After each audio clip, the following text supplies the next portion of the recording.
That's something I probably should say also, because it's something that I think is really important for aspiring screenwriters, which is that your first draft is nothing more than you, I usually say, vomiting up these ideas that are in your head and getting them out of your head and onto paper or onto your screen. Trying to make a perfect first draft is a waste of your time, because that's not what first drafts are for. First drafts are for this is my opinion. There are other, screenwriters who might disagree, but I think it's just about, it's like, get it out of there, because you can't look at it objectively unless you can look at it.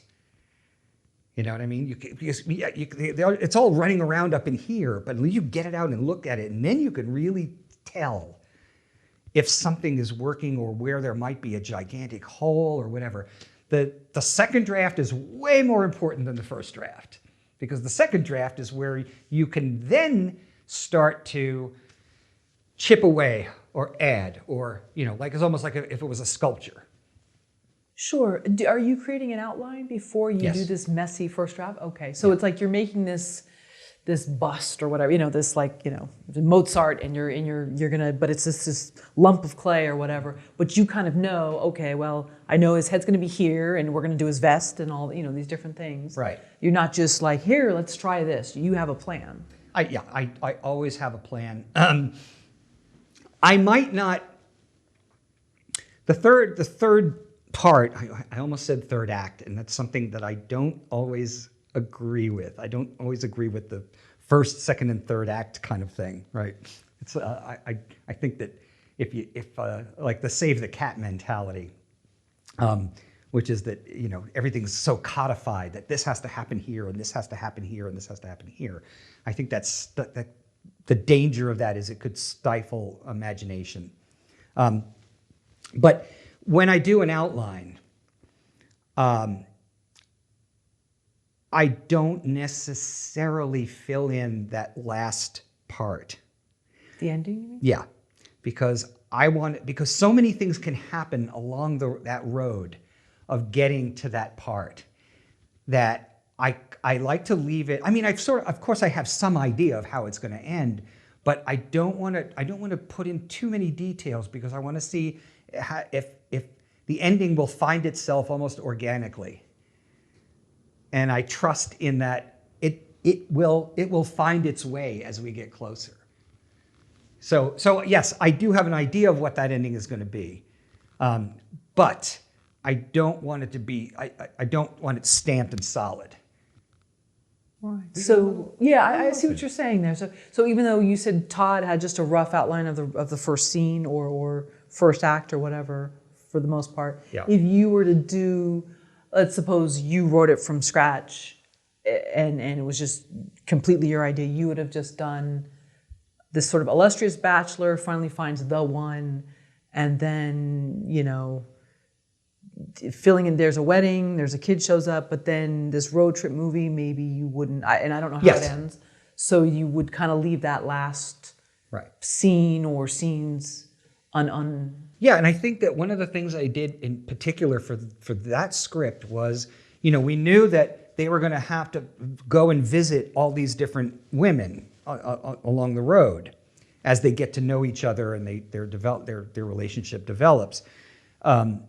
So I didn't say, okay, they're going to meet this kind of person, they're going to meet that kind of person, et cetera. And what was really interesting is 2 or 3 days before we started shooting, like 2 or 3 days before principal photography, right? It might have been maybe a little more than that. It might have been like a week. But John Asher came to me and he said, I need a scene for Marisa where I need her to be a really strong woman character, because we have a lot of kind of crazy characters that they meet, because it's a comedy, right? So basically I had to come up with a whole new scene right before we made the movie. And so, I think I don't remember if we added her, if we pulled one that was existing. I mean, those women went through all kinds of changes as we went along.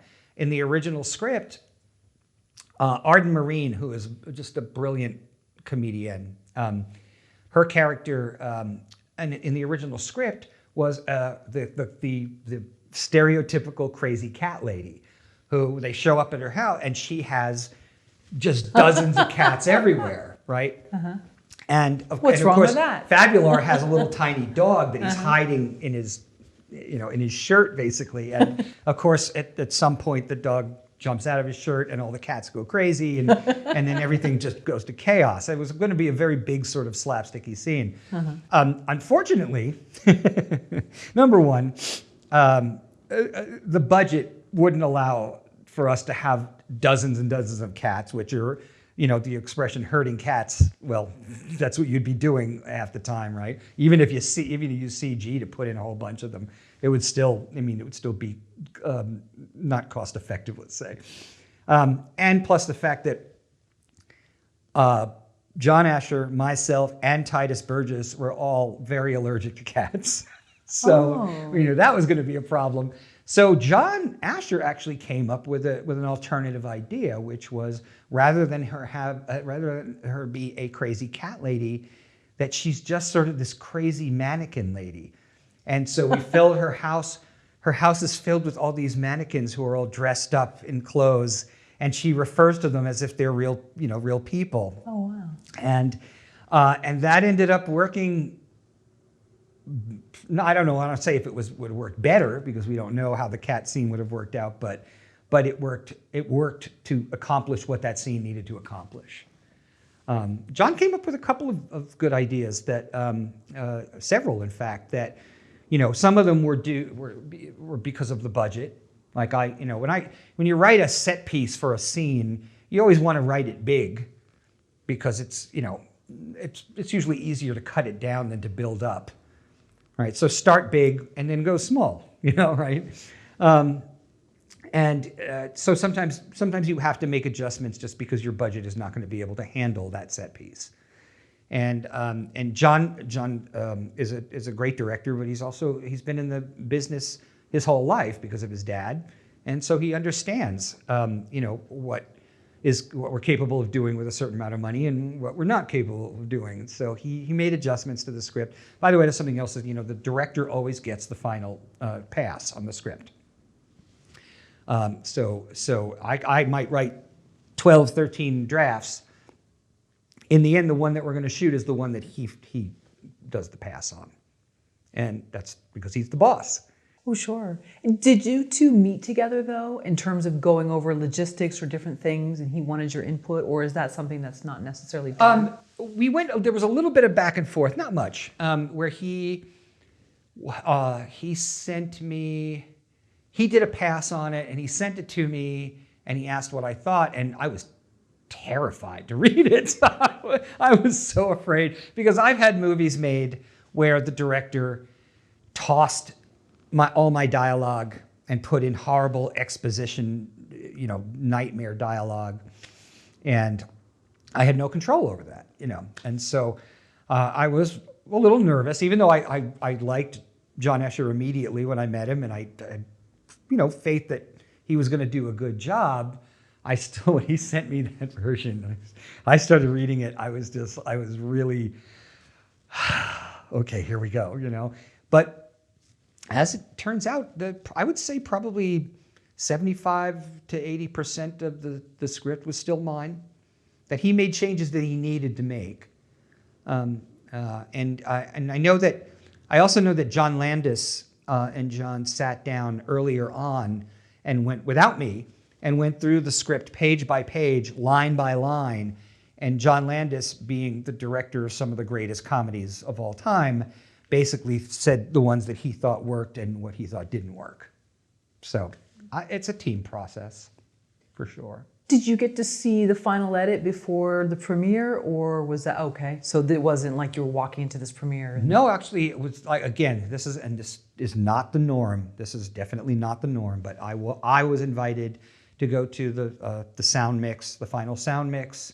So I got to sit there with with Todd and with John Landis and with John and the producers, and they actually asked my input of what I thought. And John Landis laughed because at one point I think Todd said, "Frank, what do you think?" And I said, "Well, I'm the writer. As long as I can hear my dialogue, I'm good." Landis said, I think Landis said, "Yeah, spoken like a true writer." What a cool experience. Fantastic. Yeah, it sounds like a dream come true, not just seeing it kind of come to life and the different parts, but also being included. And that's really what made it special, because, like I said, I've had other movies made before. Most of the time it's a set visit or not at all. I mean, the second movie that I had made was shot entirely in South Africa, and they don't bring the writer along to do something like that. So, so this was a very unique opportunity as a screenwriter, and it was nice. It was very nice, and I made great friends, with those people. We're all still in touch.